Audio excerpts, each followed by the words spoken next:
원입한다 이번 시간엔 김인만 소장님 모시고 부동산 시장 흐름 짚어보겠습니다. 안녕하세요. 안녕하세요. 네, 반갑습니다. 네. 단도직입적으로 좀 집값을 본다면 네. 오를까요? 내릴까요? 오릅니다. 오른다. 네. 네. 내릴 요인을 못 찾겠습니다. 어떤 이유 때문에 그럴까요?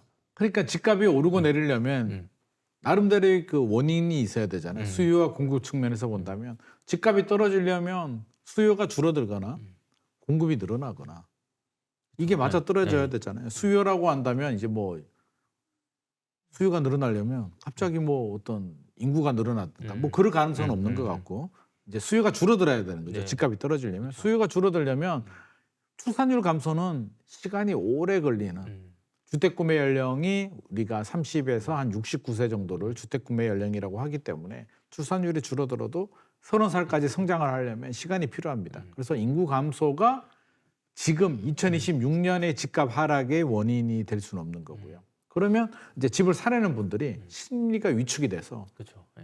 집값 떨어질 것 같으니까 나 집 안 살래.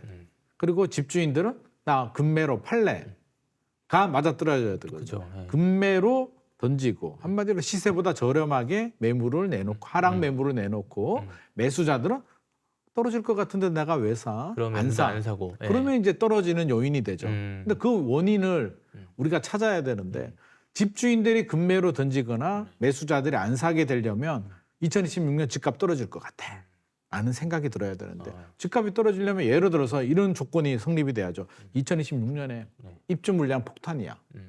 물량이 많아. 네. 물량이 너무 많아. 네. 많아도 너무 많아. 서울이 뭐 2025년 같은 경우 서울 아파트 입주 물량이 한 뭐 4만 호 플러스 마이너스 알파 정도 되는데 2026년은 8만 호야. 2배 정도. 2배 이상 준다. 야, 이건 물량 너무 많지 않아? 두 번째는 미국이 기준금리 올릴 것 같아. 와, 기준금리 올리면 2022년 생각해 보면 장난 아니던데? 두렵잖아요. 유동성 줄인대.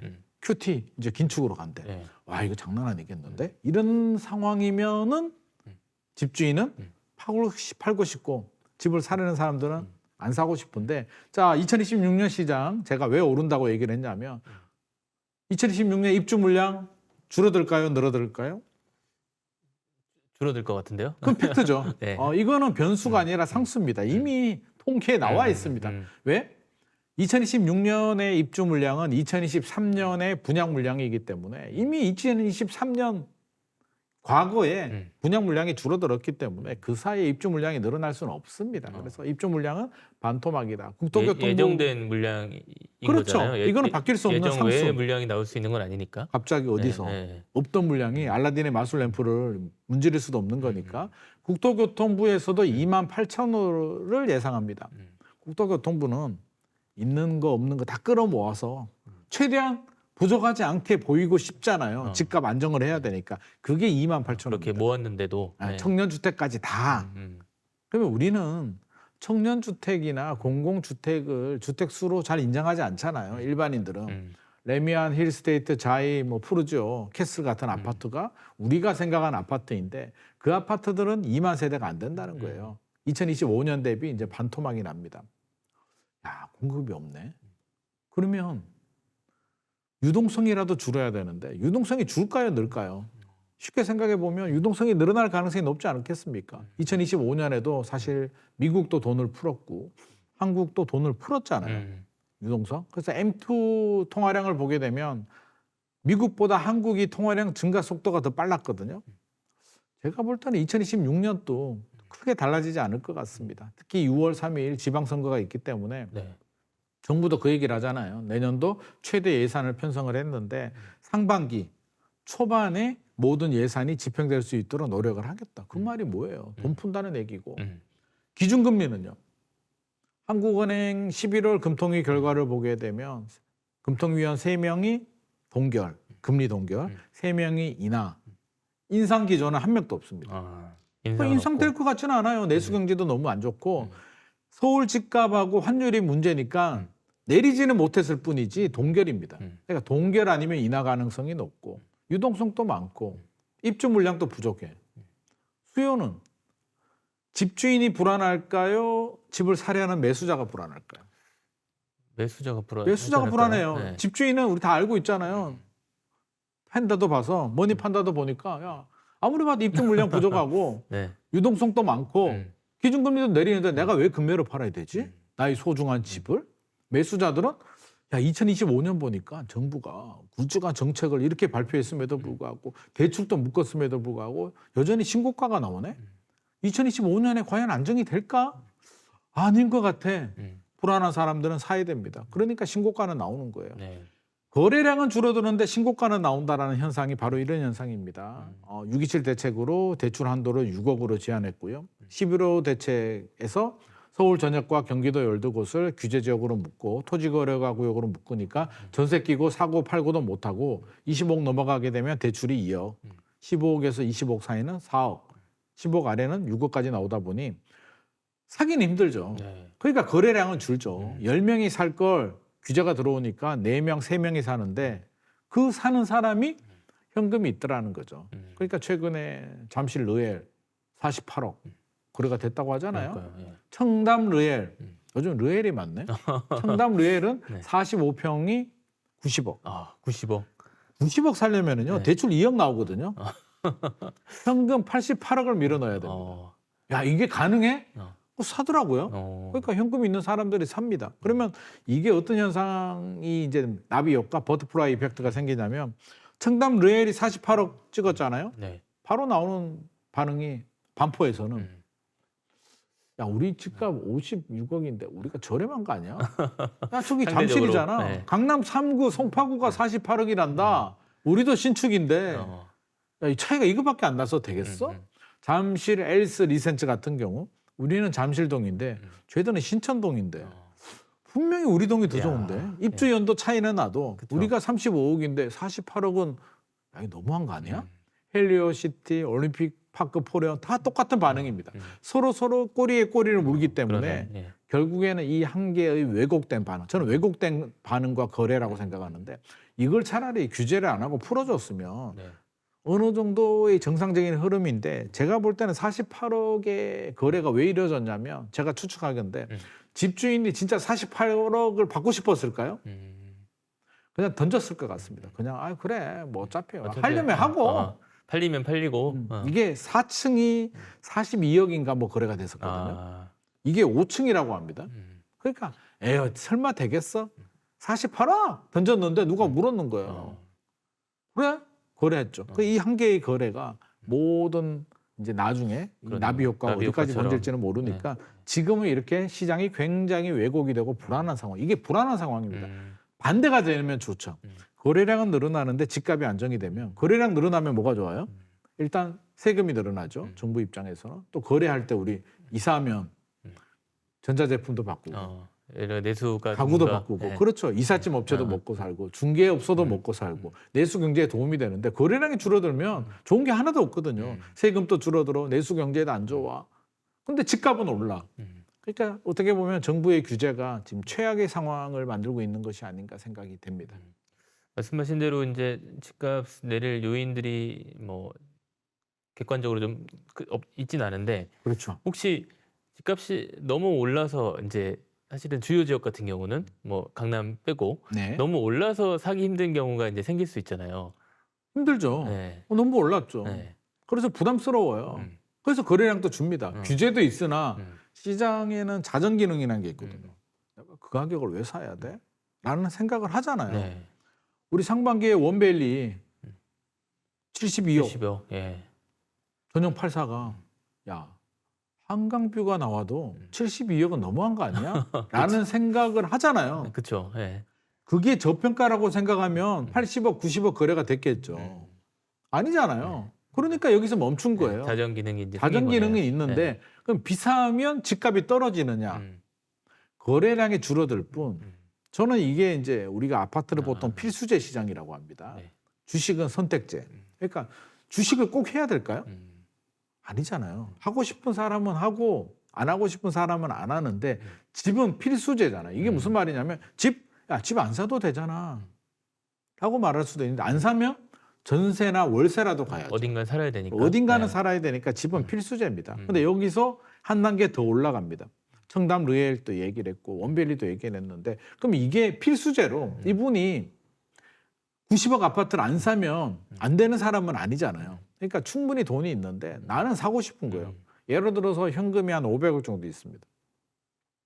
이사를 가야 되는데 우리 와이프도 그렇고 뭐, 아, 그래 좀 괜찮은데 살자.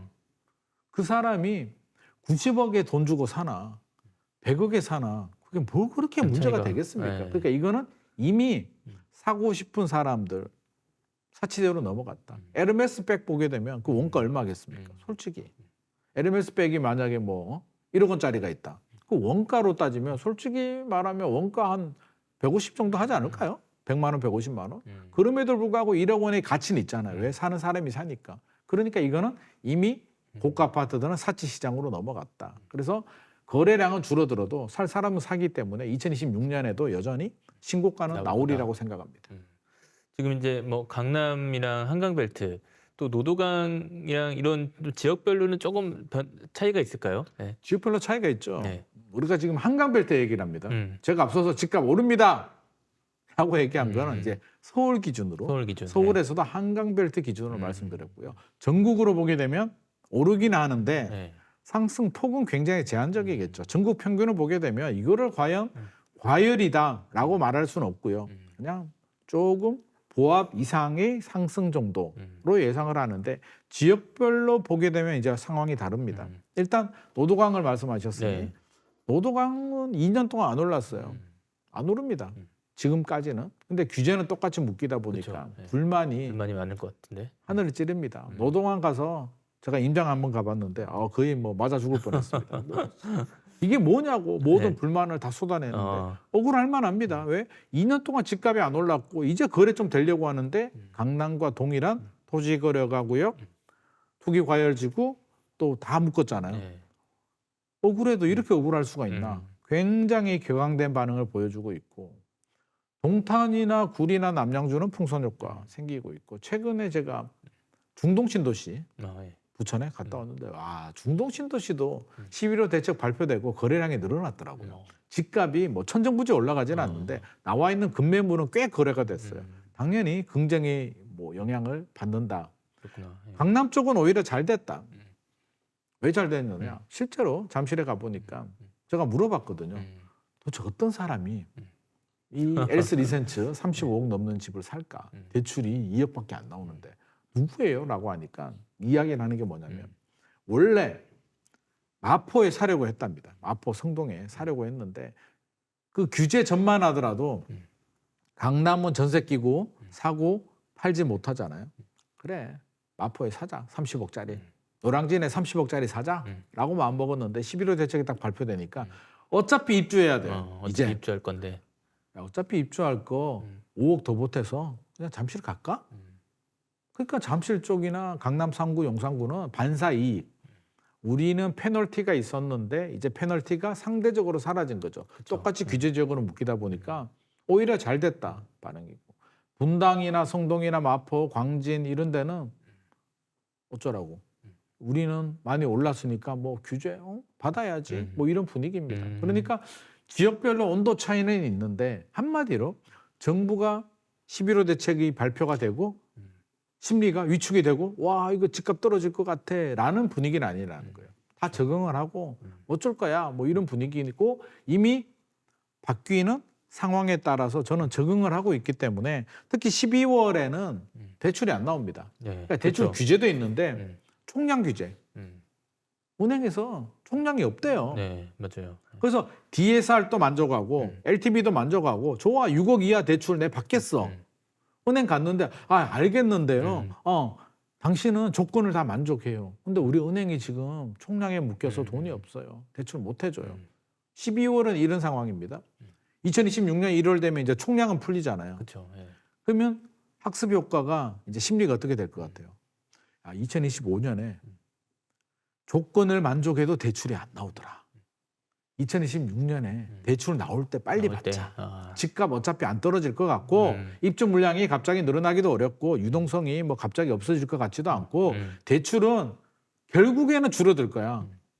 2억이라도 나오는 게 어디야라는 시대가 올 수도 있어. 대출 전면 금지가 될 수도 있잖아요. 네. 문재인 정부 시절에 10억 그렇죠. 넘어가게 되면 금지했으니까 그럼 심리가 그래요.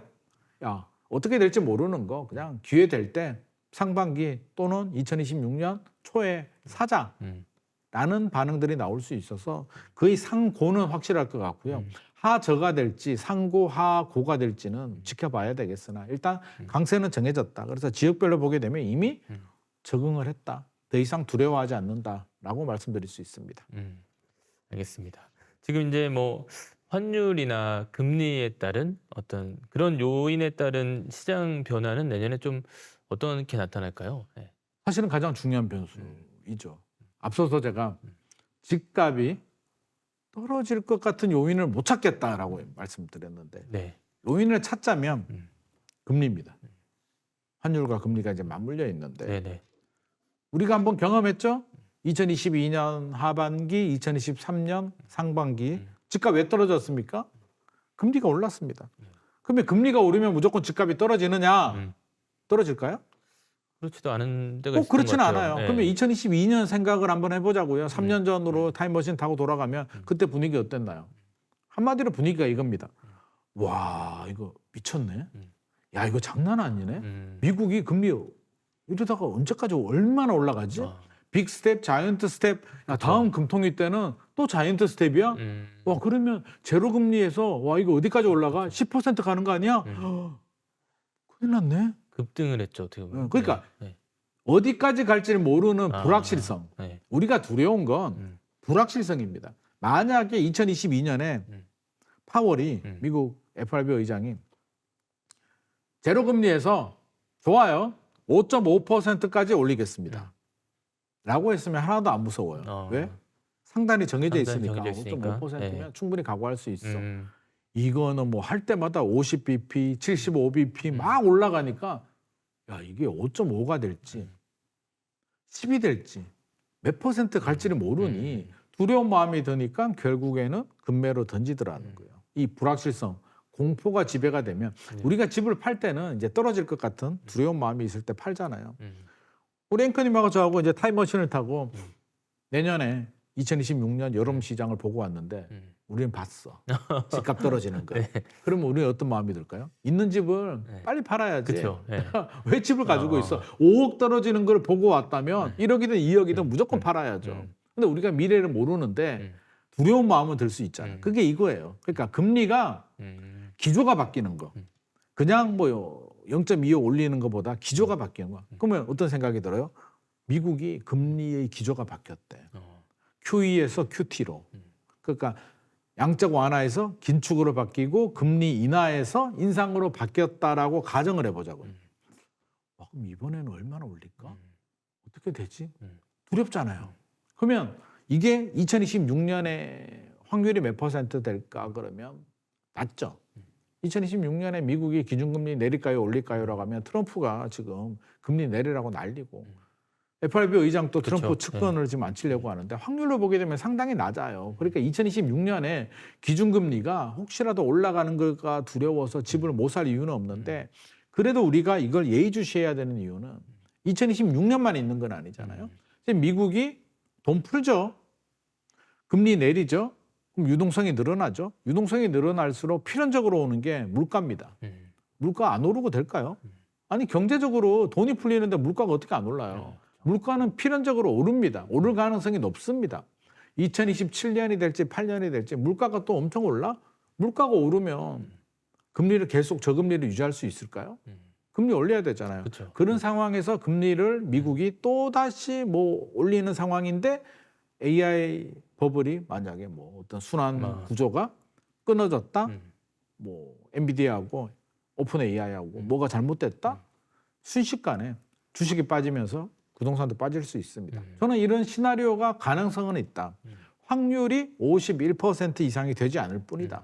그러면 우리는 준비는 하고 있어야겠죠. 그렇죠. 예. 준비는 하고 있으되 확률이 51% 이상이 아니면 이걸 가지고 판단을 유보할 수는 없다. 막상 떨어지면 그때는 멈춰야 되겠으나 떨어지기도 전에 50%도 안 되는 확률에 우리가 베팅을 할 수는 없는데 준비는 해야 된다. 그럼 준비가 뭐예요? 그냥 리스크 관리죠. 그래서 대출도 안 나오지만 금리가 올라가게 되면 결국 원리금 상환 부담이 늘어나니까 그렇죠. 네. 결국에는 리스크 관리, 무리한 대출을 받으면 안 되는데 대한민국 정부가 또 친절하게 대출 규제를 미리 해주네. 아, 그래서 생각보다는 충격을 굉장히 완화할 수는 있겠다라는 생각이 듭니다.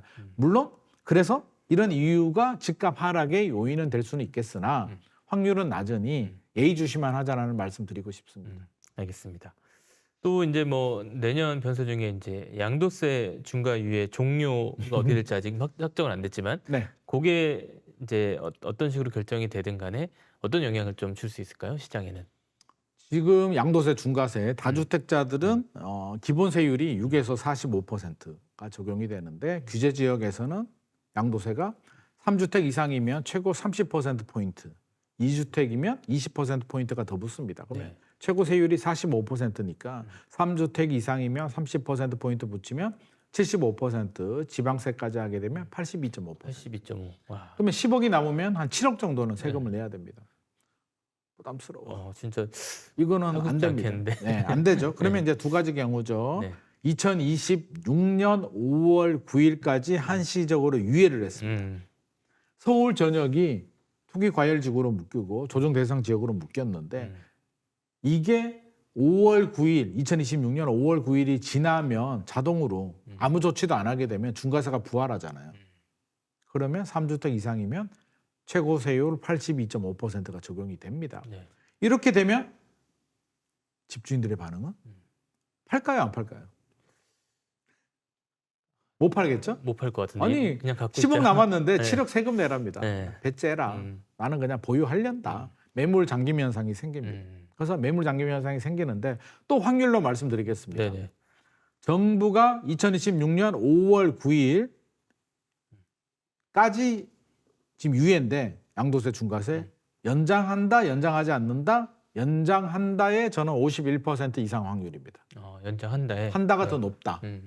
연장하지 않고 중과세가 부활할 확률 낮다. 저는 항상 51%가 중요하거든요. 판단의 기준에서 절반 이상이면 항상 우리는 미래를 모르니까 절반 이상의 베팅을 하는 겁니다. 왜 이런 판단을 하느냐? 쉽게 생각하게 되면 정책이라는 건 국회에서 만드는 거고 한마디로 정치인이 만드는 건데 정치인은 뭐가 중요하죠? 표가 중요하잖아요. 그렇죠. 6월 3일에 지방선거가 있습니다.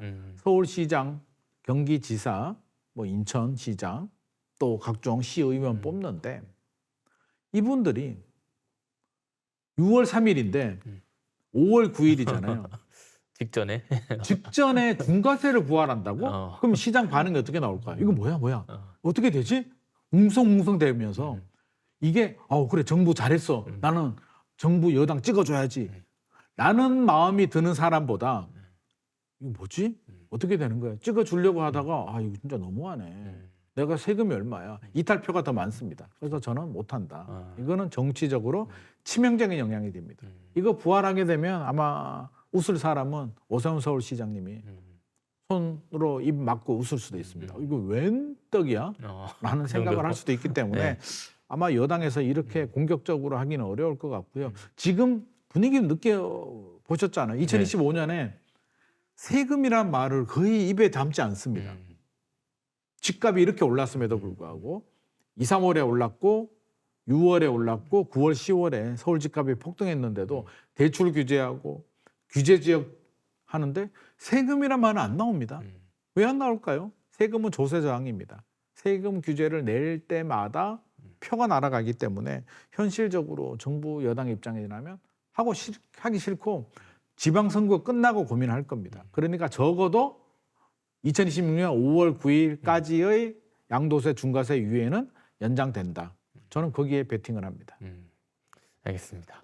또 하나의 어떤 중심축이 이제 전세 시장일 수밖에 없는데 네. 내년 전월세 시장에 대한 우려의 목소리가 좀 큰 것 같아요. 어떻게 좀 나타날까요, 현상들이? 이게 제일 문제예요. 네. 사실 집값이 오르고 내리고는 두 번째 문제. 2025년의 부동산 시장 화두는 한강벨트 집값이었잖아요. 2026년의 부동산 시장 화두는 전월세 난입니다. 이게 더 심각해요. 집이 안 사면 되잖아요. 집값 비싸면 안 사면 되고 대출 안 나오면 안 사면 되지. 네. 그러면 못 살 수도 있고 안 살 수도 네. 있고 그러면 전세 월세 가면 되는데 전세 가격이 올라가거나 전세 매물이 없거나 하면 어떻게 해야 되죠? 선택지는 두 가지잖아요. 네. 전세 매물이 없대. 네. 나는 이사 가야 되는데. 그럼 집을 사든가 가거나 월세로 가거나. 월세로 가거나. 예. 둘 중에 하나이기 때문에 너무나 고통스러운데 가능성이 높다. 음. 이게 왜 문제가 되냐면 수요와 공급이에요. 부동산은 무조건 수요와 공급에서 이제 우리가 답을 찾아야 되는데 수요 측면에서 보게 되면 집을 사려는 분들이 매매 수요가 대출 규제라든지 여러 가지 지금 뭐 많잖아요. 원활하지 않아요. 그러니까 10명 중에 6명은 집에 갔어. 집 사려다가 유보 또는 포기. 그럼 그분들이 어디로 가요? 텐트 치고 살 수는 없잖아요. 그렇죠. 전세 연장으로 선택을 합니다. 그러니까 매매 수요가 전세로 이동을 하면서 전세 수요가 상대적으로 늘어나요. 사야 될 사람들이 안 사니까. 자, 이제 공급 측면에서 보자고요. 입주 물량 부족하다고 했죠. 네. 입주 물량 절대적으로 부족합니다. 두 번째, 그나마 입주 물량이 나오는데 세입자한테는 그림의 떡? 왜 그림의 떡입니까? 소유권 이전 조건부 대출이 안 나와요. 그러니까 신축 아파트가 들어오는데 르엘도 우리 잠실 레미안 아이파크 잠실 르엘이 지금 입주장이 이제 열리고 있는데 세입자는 대출이 안 나옵니다. 그럼 자기 돈으로 들어가야 돼. 그런 사람 몇 명이나 돼요? 그나마 잠실 쪽은 돈이라도 있으니까 네. 뭐 10매덕 정도의 전세금을 낼 수 있는데 금단 신도시나 이런 쪽은 입주 물량이 나와도 세입자가 현금 여력이 안 되기 때문에 대출이 안 나오면 못 들어갑니다. 그러니까 입주 물량도 부족하고 그나마 있는 입주 물량도 대출이 안 나오니까 그림의 떡이고 그러면 기존에 있던 기존 매물 이 회전이라도 잘 돼야 되는데 한마디로 전세 기존 매물이 시장에 나와줘야 되는데 안 나옵니다. 이 분위기에 2+2잖아요. 기본 4년이 잠겨요. 옛날에는 2년 살고 나오니까 네. 매물이 회전이 빨랐는데 이제 4년인데 4년 살고 나오니까 4년 동안 전세금이 올라가 있네. 다른 데는 막 올라가 있고. 그러면 네. 둘 중에 하나예요. 이사를 가든가 집을 사거나 눌러 앉아야 되는데 집 살려니까 집값 너무 올랐고 대출 안 나오고 이사를 가려니 별로 메리트가 없네. 그냥 살던 집에 그러면 맞아요. 예를 들어서 한 1억이 올랐어요. 1억이 올랐어. 그러면 1억 올려주고 다른 집에 이사 가느니 그냥 살던 집에 살면 좀 이사비 뭐 이런 거 다 요즘 이사비도 생각하면, 500만 원 정도 네. 나옵니다. 이사비 500만 원에 중개 복비. 보수에 예. 뭐 이것저것 하게 되면 네. 1,000만 원 날라가는데 또 이사 한번 해보면 이삿짐이 해줘도 힘들어요. 그렇죠. 예. 골탕 듭니다. 우리 와이프 이사 얘기하면 화부터 냅니다. 안 됩니다. 그러니까 그냥 그러면 주인도 세입자가 살면 유리하잖아요. 이삿짐 나가고 하면 집도 좀 기스도 나고 망가지니까 그러면 딜 치면 되죠. 1억 올랐는데 저 8천만 원만 올려 드리면 안 될까요? 제가 사실 좀 대출도 안 나오고 좀 힘들어가지고요. 그럼 집주인도 그 2천만 원 더 올려 받아서 뭐 하겠습니까? 요즘 전세금 받아서 마땅히 할 것도 없어요. 알았어요. 그러니까 눌러 앉아 버리니까 매물이 안 나와요. 수요는 늘어나는데 공급이 지금 완전 꽉 막혀 있는 상태니까 이거는 진짜 전세난. 그러니까 전세난은 가격이 올라가는 것도 전세난, 매물이 사라지는 것도 전세난인데 지금 매물이 굉장히 희소하고요. 가격도 올라간다. 더 문제는 2026년이 진짜 시작이고요. 지금은 시작도 하지 않았습니다. 2025년 전세 힘들어. 전세 매물 찾기가 쉽지 않아. 라고 말씀하시는 분들이 꽤 많은데 그분들이 알아둬야 될 건 지금이 전세 시장의 화양연화다. 오히려 제일 좋을 때다. 예. 내년부터 이제 헬이 열립니다. 그러니까 진짜. 이거 어떻게 할 거야? 그럼 이제 월세로 가야 되는데 월세 가격도 올라갑니다. 전세 월세 가격 올라가고 매물도 없어집니다. 일각에서는 야 전세 매물이 있던데 10월이 서울 전세 매물이 2만 3,500호였는데 12월이 2만 5,000호야. 길만이 너 털렸어. 전세 매물 늘어났어. 라고 말하는 분이 있는데 그럼 뭐가 털렸냐면 잠실 르엘, 잠실 레미안 아이파크, 청담 르엘 입주장이 입주장. 입주 예. 물량이 한 6천 가구 정도 풀렸거든요. 거기에 전세 매물이 1,500개, 2,000개가 나오다 보니까 일시적인 현상이지 2026년 정도 되면 이제 이것도 1월, 2월 넘어가면 없어집니다. 어떻게 하실 거예요? 이게 최대 문제고 이걸 풀려면 공급을 늘려줘야 되는데 답 없고 전세 대출이나 대출을 풀어줘야 되는데 대출 풀어주게 되면 정책 기조 자체가 그렇죠. 예. 무력화되기 때문에 사실상 답이 없다. 전월세 시장이 최고의 문제일 것 같습니다. 뭐 과거에도 이제 정부의 정책이 나온 이후에 집값이 좀 잡히지 않는 사례들이 많이 있었기 때문에 이번에도 뭐 규제 역설이라는 말도 이제 많이 나오고 있는데 이런 상황이 좀 같은 결과로 이어질 거라고 보시나요? 어떠세요? 항상 그러지 않았나요? 음. 제가 한번 다시 물어볼게요. 역으로 네. 정책으로 네. 규제로 집값 잡은 적이 있었나요? 그 기억 안 나죠? 네, 없는 것 같아요. 뭐 정책은 무수히 나왔는데 무수히 나왔는데 네. 노태우 정부 시절 음. 너무 멀리 갔다 진짜. 88 올림픽 할 때. 아마 제 딸한테 네. 그때 88 올림픽 얘기하니까 나 역사책에서 봤었어 이러더라고. 네. 그러니까 88 올림픽이 6.25 전쟁 같은 역사책에 나오는 야. 역사적인 사건이더라고요. 네. 그러니까 그때 얘기하게 되면 지금 공감을 못하는 분들이 많이 있는데 노태우 정부 때 가능했죠. 일기 신도시 개발하고 200만 원 건설 계획과 강력한 규제, 토지 공개념까지 적용을 했기 때문에 유일하게 집값을 잡았어요. 그게 마지막이었습니다. 그러면 다시 하락을 한번 보자고요. 30년 동안 95년도에서 2025년 네. 30년 동안 집값 하락이 4번이 있었습니다. 97년도 IMF 외환위기, 97, 98년도, 2008년도 글로벌 금융위기, 2011년, 13년도 박근혜 정부 때 그 2차 하락 있었고요. 그리고 2022년 최근 하반기, 2023년 초에 미국이 기준금리 올린 거 4번. 정책으로 잡은 적 한 번도 없잖아요. 결과적으로 뭐예요? IMF 외환위기는 우리 동남아 외환위기, 외부적 요인, 경제적인 문제. 네. 글로벌 금융위기와 기준금리 올린 거는 미국. 2차 하락도 결국에는 이제 연장선이라고 본다면 미국이 집값 잡아줬죠. 미국이나 우리 경제의 불확실성 때문에 집값이 안정이 됐지 집값이 떨어진 거지. 정책으로 집값 떨어진 적 없습니다. 역설적으로 보게 되면. 브레이크 역할 정도는 하죠. 너무 과열이 되면 규제적으로 더 지정하고 대출 규제도 하고 해서 브레이크 역할을 하는 거지 이게 완전히 시동을 끄트릴 수는 없는 거예요. 그러니까 여기서 힌트를 얻자면 결국에는 현재 정부가 하는 정책이 브레이크 역할 정도는 하나 브레이크를 계속 잡고 있을 수는 없잖아요. 그렇죠. 네. 다리 힘이 풀리니까. 다리 힘이 풀리는 순간 차는 나갑니다.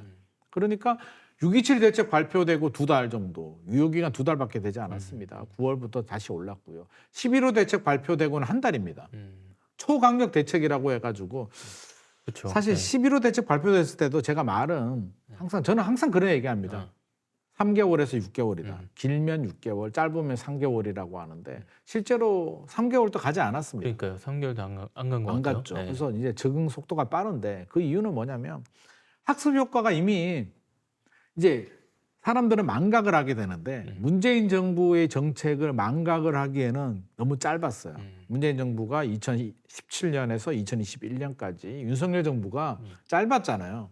3년이고 바로 이재명 정부가 시작되다 보니 사람들 머릿속에는 이재명 정부의 연장이라고 생각을 하니까 이게 공감이 안 되는 거죠. 그래서 지금 또 정책이 나오게 되면 이제 피로도가 짧아져서 이제 다 알아요. 브레이크 한번 밟고 우리는 어떡할 거야? 또 갈 거야.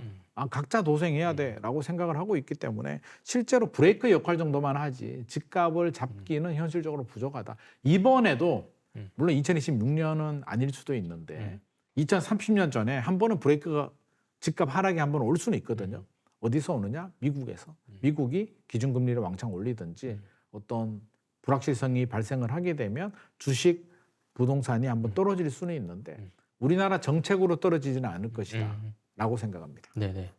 어쨌든 뭐 그럼에도 불구하고 정부는 계속 정책을 준비하고 있고 또 남은 카드를 이제 낼까 말까 시기를 조율하고 있을 것 같은데 정부가 좀 준비하고 있는 카드 어떻게 좀 보고 계세요? 네. 규제는요 세 종류가 있습니다.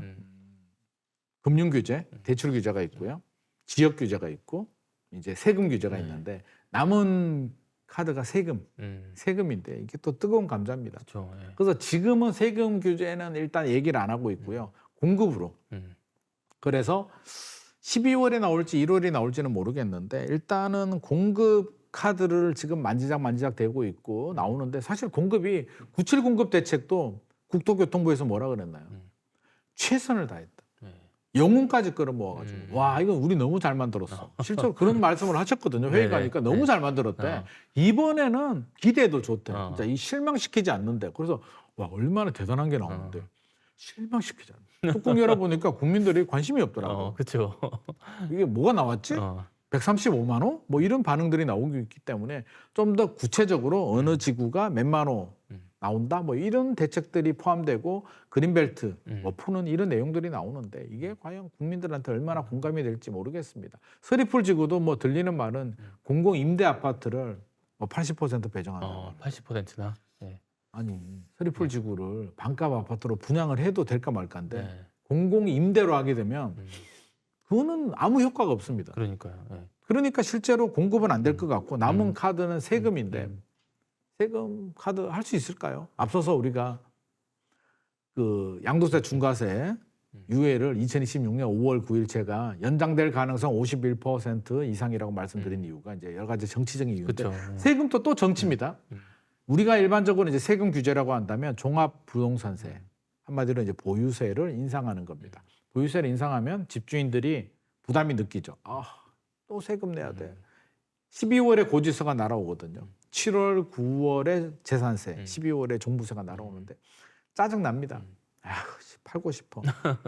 팔려고 하면 어떤 위인책이 있어야 되는데 양도세가 이제 중과세가 또 같이 부활이 되면 안 파는 거고 들고. 네. 부활이 안 되더라도 양도세 50% 내고 팔기는 현실적으로 또 집값 하락 요인이 없는데 세금 때문에 팔아야 돼.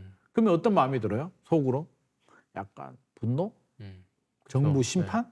물론 모든 사람들이 그렇지는 않습니다. 그러면 종부세를 많이 두들겨 맞은 분들 중에 10명 중에 한 7명은 그래도 그 지지를 바꾸지는 않을 것 같습니다. 여당 지지자들은 여당 지지하고 야당 지지자들은 야당을 찍는데 이 스윙 보터 이 3명 정도 되거든요. 3, 4명 정도 되는데 네. 이분들 중에 이제 세금 폭탄을 맞은 분들 중에 제가 볼 때는 4명이라면 네. 2명은 투표 안 할 것 같고요. 여당 찍었는데 네. 2025년 장미 대선 때는 여당 찍었는데 이번에는 투표 안 하고 포기하시는 분들이 2명 나오고요. 한두 명은 다른 표를 찍을 가능성이 이탈할 있습니다. 수 있는. 그러면 여당 입장이라면 굳이 그런 무리수를 지방선거에서 던져야 될까? 그럼에도 불구하고 집값이 안정되만 하죠. 그렇잖아요. 그렇죠. 집값이 안정되면 얻을 게 더 많은데 제가 국토부 장관이면 저는 물어볼 것 같습니다. 좋아. 우리가 표 이탈, 조세 저항으로 표 이탈을 각오하고 했어. 집값 잡을 거 이번에 확실하지? 그럼 담당자는 뭐라 그랬습니까? 장관님 해봐야 될 것 같은데. 야 해봐야 될 거 가지고 하면 나 진짜 욕 엄청 먹어. 라는 상황이 발생하니까 네. 잡힌다는 보장은 없는데 표를 잃는 조세 저항을 무릅쓰고 하기는 현실적으로 어렵습니다. 그러면 6월 3일 이전에는 안 할 거라고 저는 보여주고요. 그럼 6.3 선거 지나고 이제 해야 되는데 네. 종합부동산세를 올리는 방법은 세 가지가 있습니다. 공시가격 공시가격. 예. 올리는 방법, 공정시장 가액비율을 올리는 방법, 그리고 세율을 올리는 방법이 있는데 세율을 건드리게 되면 이거는 세법 개정을 해야 되거든요. 난리가 날 겁니다. 아마 언론이. HCN 또 가만 안 있을 거야. 막 취재하고 할 거잖아요. 그러니까 세율을 일단 빼. 네. 공정시장 가입비율을 건드리는 것도 현실적인 방법인데 이게 이제 할인율인데 60에서 100%인데 박근혜 정부 때는 80%, 문재인 정부 때는 5%씩 올려서 95%까지 갔고요. 윤석열 정부는 60까지 내렸는데 야 이걸 올리려고 하다 보니까 왜 부담스럽냐면 집값이 많이 올랐잖아요. 네. 공시가격이 올라가요. 그러니까 가만히 내버려둬도 재산세가 올라가는데. 재산세, 종부세가 올라가요. 그러니까 증세 효과가 나오는데 거기에 공시가격, 공정시장 가입비율을 더하면 더 크게 올라가잖아요. 그렇죠. 크게 올라갈수록 조세장은 커집니다. 그럼 정부 입장에서는 무섭죠. 가만히 내버려둬도 올라갑니다. 그러니까 굳이 무리수를 둬서 세율이나 공정시장 가입비율을 안 건드려도 2027년 12월에 종부세는 많이 올라갑니다. 올해 종부세 고지서 받아본 분들 생각보다 많이 안 나왔네. 집값 많이 올랐는데 그게 왜 그러냐면 공시가격은 1월 1일이 기준이거든요. 그럼 올해 12월에 부과된 종합부동산세는 올해 1월 1일에 조사했던 감정가격을 기준으로 하니 결국 2024년 작년 상승분이 반영이 된 거고요. 올해 집값 많이 올랐잖아요. 한강벨트나 경부벨트. 그거는 내년 12월에 고지서 나옵니다. 그러면 정부에서 2026년에 이제 12월에 집값이 올라서 고지서 나왔는데 6.3 지방선거 끝나고 공정시장 가입비율을 건드려. 안 그래도 많이 올라가는데 더 올라가게 되면 시장의 반응은 그렇죠. 네. 화가 나죠. 네. 그런데 집값이 올라서 보유세가 올라가는 거면 짜증은 나도 누구를 욕해. 야, 네 그쵸. 집값 올라갔잖아. 감내할 수 있는 수준이죠. 그렇지. 네. 집값이 올라가서 세금 내는 거는 맞는데 아씨 짜증은 나는데 내야지. 당연히. 누구한테 하소연할 수는 없고. 근데 거기 대고 공정시장 가입비를 올려요. 그럼 모든 원망의 화살이 또 정부한테 갑니다. 그럼 정부는 2028년이 또 국회의원 선거예요. 그러면 꼬리에 꼬리를 물어. 그러네요. 그러니까 정치를 생각하면 않네요. 세금 네. 올리기는 어려워. 가만히 내버려둬도 정책 효과는 나온다. 그렇게 본다면 저는 쉽지 않을 거다. 결국에는 정책은 정치와 맞물려 있기 때문에 일각에서는 그럼에도 불구하고 올려라고 이제 하시는 분들이 있는데 제가 볼 때는 현재 여당이 머리가 그래도 잘 돌아갑니다. 그러면 계산이 있는 분들이라면 제가 국회의원이고 정부 관계자라면 가만히 있어도 종부세 올라가는데 굳이 우리가 나서서 숟가락 얹어가지고 욕을 먹을 일은 저는 안 할 것 같습니다. 네. 그렇구나. 또 이제 그 토지거래 허가제가 현재 이제 서울 전역에 다 묶여 있는데 이거를 뭐 계속 묶어둘 순 없으니 또 외곽부터라도 조금 해제를 해야 되지 않냐는 목소리가 여전히 있잖아요. 있죠. 좀 정부도 고민을 안 하고 있지는 않을 것 같은데 이 토어제 해제에 대한 논의는 좀 어떻게 진행될 걸로 보세요? 네. 이게 지금 최대 고민일 것 같습니다. 이게 제가 볼 때는 딱 외통수에 걸렸는데 왜 외통수에 걸렸냐면 네. 자, 최근에 그 오세훈 서울시장과 국토부 장관이 이제 만나서 뭐 얘기했다라는 기사가 나오다 보니 네. 찌라시가 돌았어요. 네. 토제 지역 풀린다. 맞아요. 네. 쫙 도니까 국토부에서 바로 반박 보도 자료를 냅니다. 사실 무근이다. 아니다. 절대 그런 생각이 없다. 그런데 김용범 대통령 정책실장이 또 다른 얘기를 합니다. 임시조치다. 토지거래가 구역은 풀어줄 수 있다. 그런데 전제 조건은 공급대책이 나오고 집값 안정을 확인하고 풀어줄게. 확인하고. 네. 이게 뉘앙스가 뭐 묘해요. 안 풀어준다는 것도 아니고 풀어는 주는데 단서를 달았어. 그럼 우리가 좀 생각을 해보자고. 왜 이런 현상이 발생했느냐. 11호 대책 때 이제 노도강, 금강구, 뭐 수원 이런 지역들을 묶었는데 집값이 별로 안 올랐어요. 주민들이 많이 올랐는데 규제를 하면 감내할 수 있는데 어떻게 집값이 올랐는데 규제 맞아야지. 안 올랐는데 규제하면 화가 나거든요. 그 지금 화가 났어. 6.3 지방선거 이제 6개월밖에 안 남았는데 이 노도강, 금강구, 수원이 또 여당의 지지 기반이네. 그러니까 우리 편인데 우리 편을 규제를 했는데 집값이 안 올랐는데 억울한 규제를 해요. 그럼 우리 편 중에 분명히 또 불만을 가진 사람들이 있거든요. 앞서서 얘기했잖아요. 투표를 안 하는 사람들이 나오고 소극적인 저항을 하는 사람, 아예 번호를 바꿔버리는 적극적인 저항을 하는 사람 두 부류가 있는데 한 표도 아쉽잖아요. 대통령 선거도 아니고 서울시장이나 시의원 선거는 한 표도 아쉬운데 이거 어떡할 거야. 그러면 억울한 데는 풀어줘야 되는데 풀어주면 뭐가 생긴다? 풍선 효과. 풍선 효과. 네. 야 이거 어떡하지? 아씨 풀어주려니까 풍선 효과 생기고 안 풀려니까 표가 날아가네. 네. 이게 지금 외통수에 걸렸는데 유일한 방법은 뭐다? 안정이 되면 풀어서 풍선 효과가 안 생기면 풀겠다. 근데 지금은 도저히 불안해서 안 될 것 같아. 못 믿겠어. 11호 대책 가지고 안 될 것 같아. 최근에 통계 보니까 다시 반등하고 아니야. 그러면 김용범 정책실장님이 말씀하신 게 그거잖아요. 공급 대책이 나와 추가로 나오고 안정을 확인하면 풀겠다라는 게 정부의 시나리오예요. 이미 회의가 끝난 것 같습니다. 그럼 이 시나리오대로 갈까 안 갈까가 이제 관건인데 생각을 해보자고요. 풀었어요. 풍선 효과 발생할 확률, 하지 않을 확률, 뭐 반반이라고 쳐요. 저는 풍선 효과 발생할 확률이 높다고 생각합니다. 그러면 풍선 효과 발표되면 또 수습해야 되잖아요. 5월에 풀었어요. 수습이 안 되겠네요. 수습 안 되죠. 예. 5월에 풀어서 풍선 효과 생기면 이 수습이 안 돼. 완전 망쳤어. 그러면 어떻게 해요? 적어도 3개월 정도의 시간은 둬야 네. 뭔가 사고 치면 그렇죠. 물이 쏟아지면 닦아야지. 그러면 늦어도 3월입니다. 그러니까 2, 3월에 풀어야 돼요. 풀려면. 2, 3월에 풀려면 공급 대책 나오고 지켜봐야 되니. 그래서 공급 대책이 12월에나 늦어도 1월에 나와야 돼요. 네. 이건 안 나올 수가 없어. 그때 나오고 한 달 지켜보고 풀어야 돼. 대책이 나왔는데 집값 올라가면 못 푸는 거고 망하는 거고. 시나리오는 그렇습니다. 그러면 2월, 3월이 데드라인이다. 그럴 수 있겠네요. 네, 그래서 공급 대책은 그래서 나오는 겁니다. 공급 대책이 한 번 더 나오고 한 달 정도 안정이 확인이 되면 풀어준다. 풍선 효과가 나오면 다시 또 규제한다. 최악의 시나리오고 베스트는 그거죠.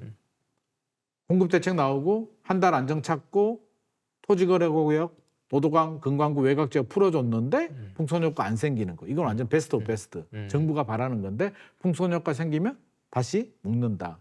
그 최악의 시나리오는 공급 대책 나왔는데 집값 또 올라.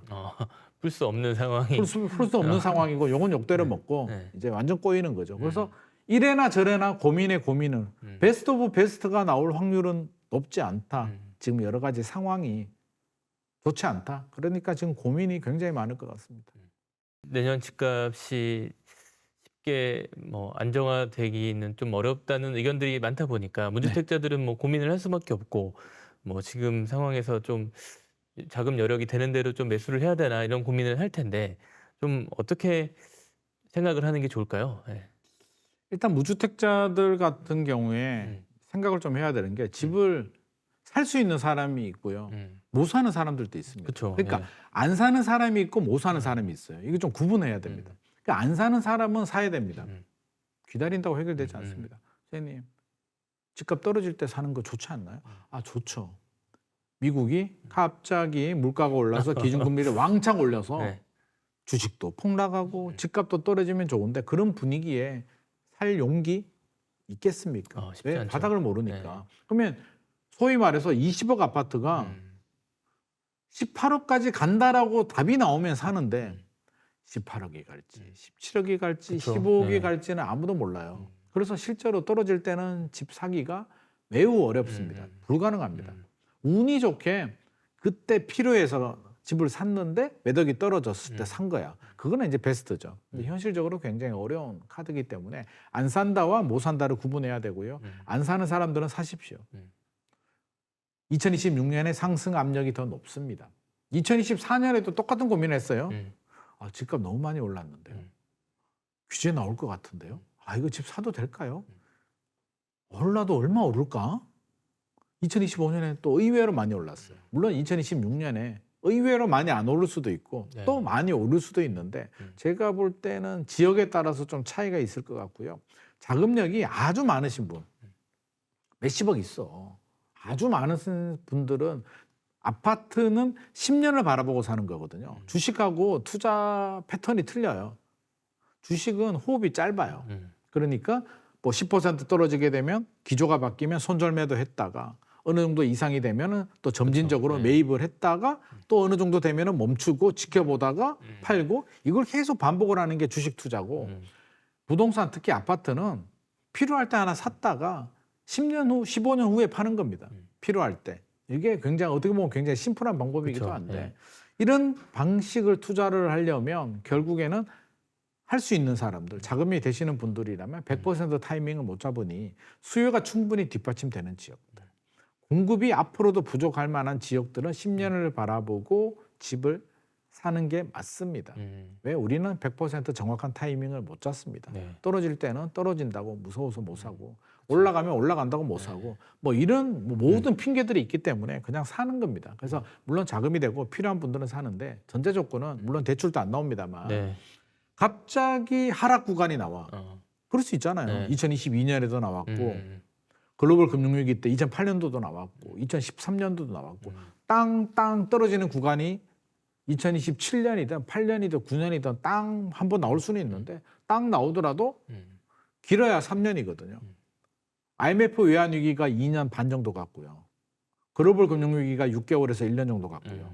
2022년 금리 올릴 때는 1년 정도 갔습니다. 그렇게 바라본다면 3년 정도는 허리끈 졸라매고 이자 좀 더 내고 버틸 수 있는 그런 각오도 좀 해야겠네요. 리스크 관리는 하고 집을 사는 게 맞고요. 못 사는 사람들 있잖아요. 아, 돈이 없는데 어떻게 사? 예를 들어서 현금이 종잣돈이 1억 원이 안 돼요. 어떻게 사? 그럼 못 사잖아. 이건 못 사는 거예요. 그렇죠. 나의 선택의 문제가 아니라 못 사는 겁니다. 그러면 못 사는 분들은 포기를 해야 될까? 2026년에 정부가 공공분양 29,000원 하겠답니다. 3기 신도시, 2기 신도시. 공공분양의 장점이 분양가가 저렴하게 나옵니다. 상대적으로 저렴해요. 에이, 3기 신도시 보니까 전용 84가 8억 나오던데. 그게 뭐가 저렴해? 저렴합니다. 저렴하다. 상대적으로. 네. 신축 아파트가 신도시에 8억 만약에 지금 강북에도 신축 아파트가 15억짜리 구하기 힘들거든요.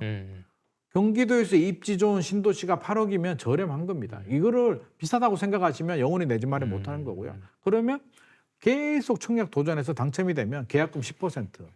그러니까 한 1억 정도 있는 분은 계약금은 낼 수 있잖아요. 나머지 중도금에 잔금 마련해가지고 나중에 어떻게 맞춰봐야죠.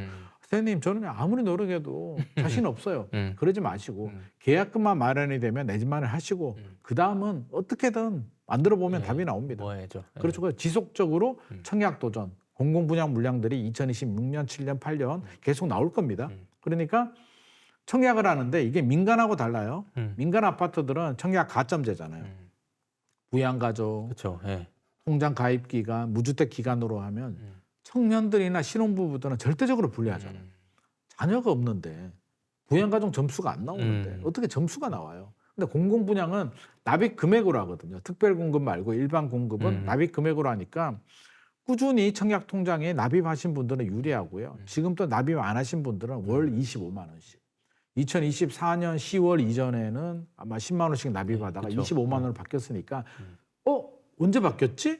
라고 하시는 분들은 지금이라도 은행 가셔서 25만 원으로 상향 조정해서 납입하시기 바라고 그 지역에 따라서 자기 지역의 청약 물량이 나올 수 있거든요. 고양시 거주자들은 고양 창릉 신도시, 남양주에 계시는 분들은 왕숙 신도시, 그렇죠. 부천시에 계시는 분들은 대장 신도시, 인천에 계시는 분들은 계양 신도시, 광교에 계시는 분들은 광교도 이번에 물량 700개인가 나오거든요. 그런 거는 또 무주택자들한테 그 지역에 계시는 분들한테는 기회가 될 수도 있으니 계속 도전. 한 3번 도전하고는 저는 청약하고는 인연이 없는 것 같아요라고 하는데 그러지 마시고 2026년에도 몇 번씩 연도별로 계속 도전하다 보면 또 딱 걸리는 구간이 나오니까 돈이 없는 분들은 종잣돈을 모으면서 지속적인 공공분양주택들 도전하시기 바랍니다. 그러니까 이게 들어보니까 관심을 끊는 게 제일 무서운 거네요. 관심을 주로 어떻게 되는 줄 알아요? 관심 나는 돈도 없고 네. 규제가 나와. 관심 끊어요. 관심 끊다가 다시 집값 올라가잖아요. 그때 또 관심 가져. 막 하려다가 또 그때 엉뚱한 걸 잡거나 또 못 사. 네. 또 관심 끊었다가 또 집값 올라가면 또 관심 가져. 그러지 마시고 관심은 꾸준하게 네. 모니판다 보면서 꾸준하게 관심 가지다가 네. 좋은 거 나오면 지속적으로 계속 도전을 하셔야 됩니다. 그 혹시 뭐 자금은 뭐 한 예를 들면 뭐 한 10억 가까이 있는데 자기가 연초에 보던 가격보다 뭐 올랐죠. 토제 막 뭐 5일장 하면서 막 2, 3억씩 막 갑자기 올랐잖아요. 네. 그래서 이런 금액에 그러니까 같은 아파트였는데 그런 데를라도 그래도 내가 좀 뭔가 아쉽지만 네, 아쉽죠. 추격 매수를 해야 될지. 그걸 추격 매수라고 생각하지 마시고요. 어. 그러니까 추격 매수라고 한다면 내가 준비가 되지 않았는데 뒤늦게 그냥 따라가는 거고. 그러니까 투자를 할 때 나는 살 생각이 없었는데 내 친구가 사니까 하다가 따라가지 마시고 나는 필요해. 내 집 마련을 해야 돼. 근데 보고 있는 집이 내가 타이밍을 놓쳐서 올랐어 라고 한다면 생각을 해야죠. 제가 앞서서 뭐라 그랬습니까? 10년 보유 전략이라고 했잖아요. 지금은 좀 아쉬워. 작년에 샀으면 좀 더 유리했으나 이미 지나간 버스 손은 든다고 돌아오진 않고 사십시오. 그래서 10년, 15년 후에는 올라가 있으니까 아쉬워하지 마시고. 그래서 못 사신 분들이 엄청나게 많습니다. 그쵸. 그래서 네. 내가 필요하고 자금이 되면 사시는데 그걸 추격 매수라고 하지 말고 그냥 필요해서 사는 거고 단 굳이 필요가 없어. 집 없이도 잘 살고 예를 들어서 부부가 공기업에 다니거나 아니면 연금을 잘 나오거나 전문직이에요. 그래서 굳이 집이 필요 없고 부모님 또 집이 있어서 나중에 상속 받을 수도 있고 그런 분들은 굳이 추격 매수 친구가 집 사서 10억 벌었다고 해서 굳이 또 열받아서 그렇게 추격 매수할 필요는 없습니다. 그래서 자기 상황에 맞춰서 이렇게 하시는 게 맞다. 그래서 불안해하지는 말자. 네. 그러니까 저는 많은 분들이 불안해하시더라고요. 그러니까 불안해하지 말고 차분하게 나의 계획을 보면서 내가 필요하고 준비가 되면 사는 거지 남들이 뭐 어떻게 했다고 해서 이렇게 따라갈 필요는 없다고 생각합니다. 네. 또 이제 뭐 무주택자도 그렇지만 1주택자 같은 경우도 자기 집을 사놓고 여기서 평생 살 생각은 아니잖아요. 그렇죠, 이제 그렇죠. 더 좋은 집으로 계속 갈아타야 되는데 지금 갈아타기도 쉽지 않은 또 여건이 됐단 말이죠. 네. 좀 어떻게 좀 대응을 하면 좋을까요? 네. 1주택자들은 원칙이 명확합니다. 원칙이 있을 때 팔아야 되는데 어. 그 명확한 원칙이 뭐냐면 네. 갈아탈 때 상급지로 갈아탈 때. 상급지로. 어. 네. 상급지로 갈아타거나 필요한 이유가 있을 때. 어. 필요한 이유라면 예를 들어서 음. 은퇴했어요. 고정 수익이 줄어들어. 아, 그렇죠. 그리고 원래 귀촌하려고 했어. 뭐 그런 사람들 있잖아요. 원래 귀촌하려고 했다 그러면 지금은 토지거래가 구역 때문에 서울 집을 전세 줄 수는 없으니 팔고 지방에 가서 나는 다시는 서울을 쳐다볼 이유가 없어.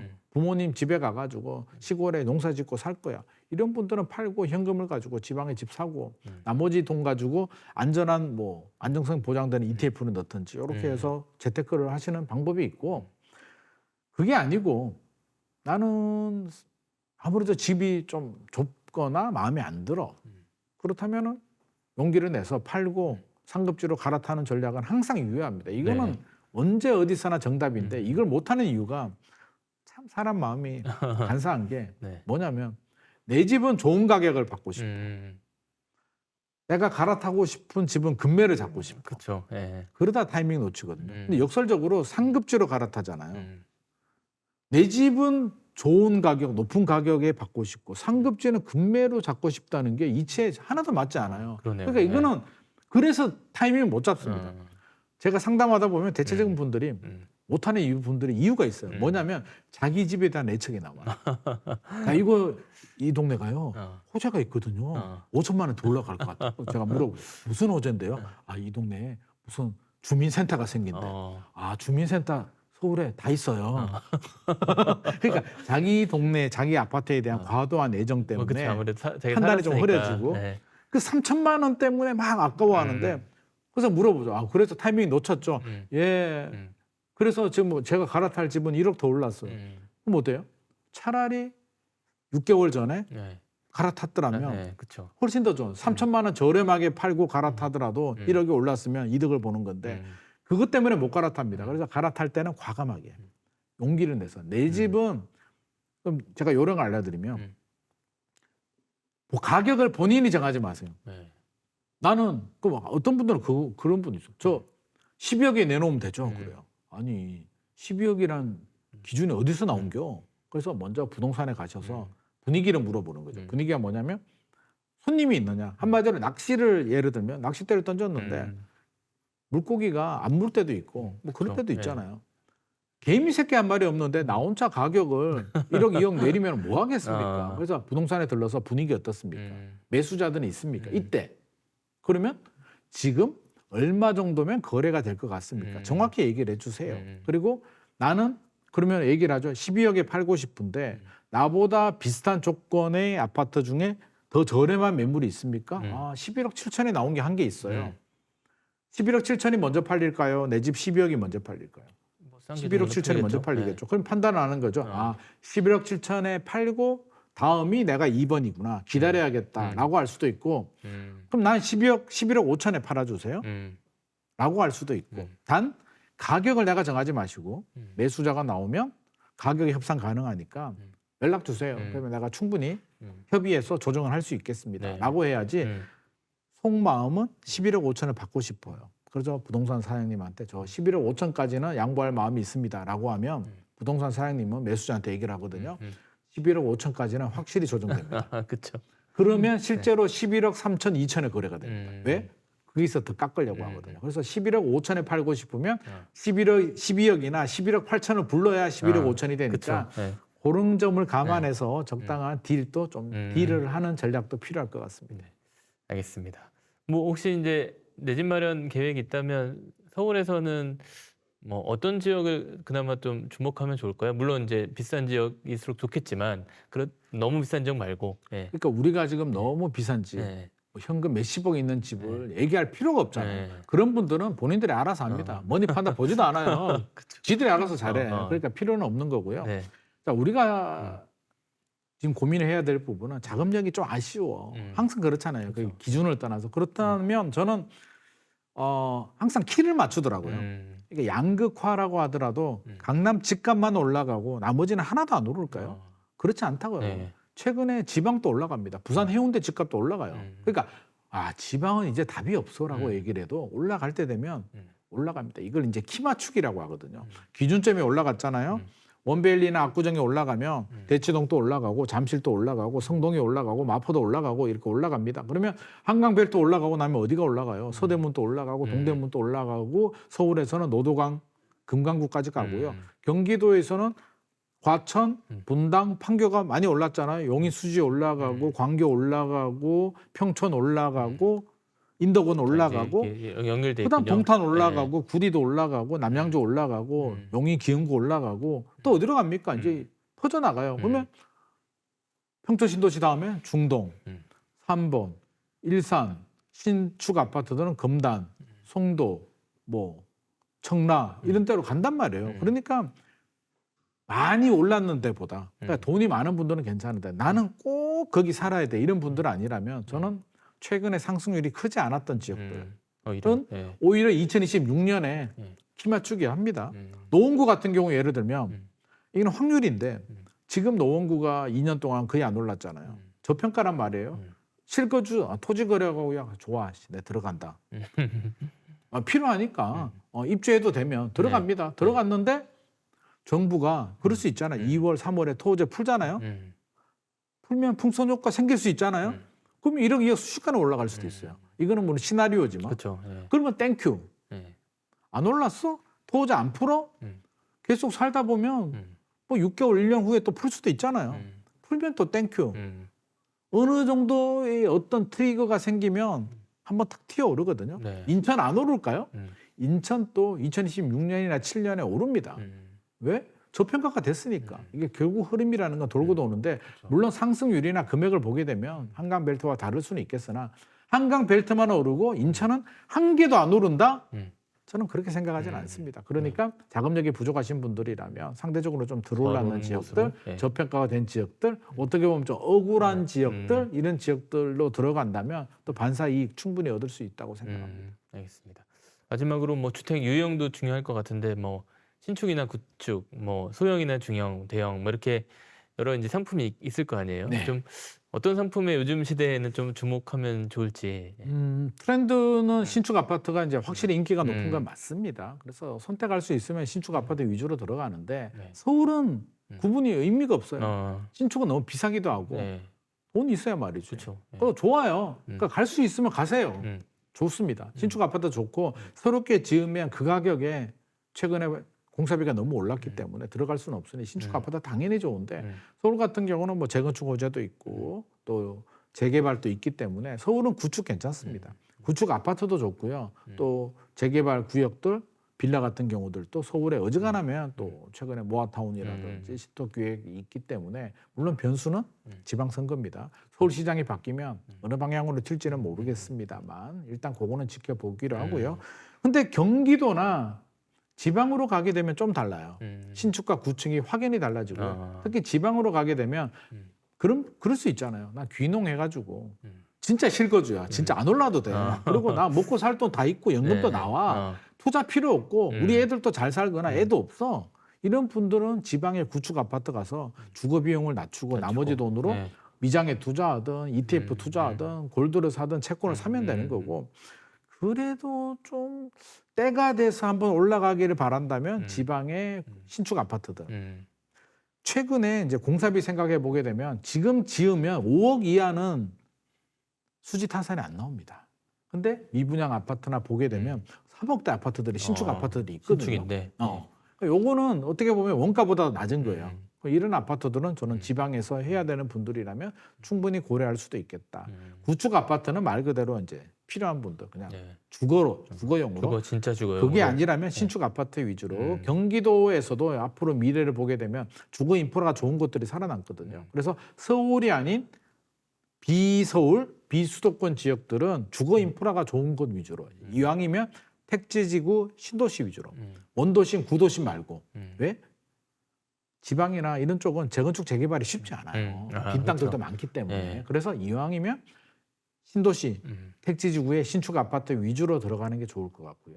서울은 그냥 뭐 가격에 맞춰서 그냥 아무거나 할 수 있는 범위 내에서. 경기도 같은 경우, 인천 같은 경우는 원도심보다는 이왕이면 신축 아파트. 신도시 우리 3개 있잖아요. 1기, 2기, 3기. 쉽게 말하면 1기 신도시는 재건축 때문에 좋아요. 그러니까 구축이라도 1기 신도시 오케이. 분당 너무 비싸. 음. 비싸지. 분당이 안 될 것 같으면 어디? 평촌, 일산, 중동 3번 들어가는데 이왕이면 선도지구 또는 역세권 주변인데 용적률이 낮은 곳. 그게 용적률. 사업성이 좋아지기 때문에 그쵸. 예. 어차피 한다면 선도지구 아니면 용적률이 낮은 역세권 단지들 찾아보면 한 3억 정도로 투자할 수 있는 물건들 3번, 중동, 일산에가 많이 있습니다. 물론 이게 분당보다 좋아질 수는 없어요.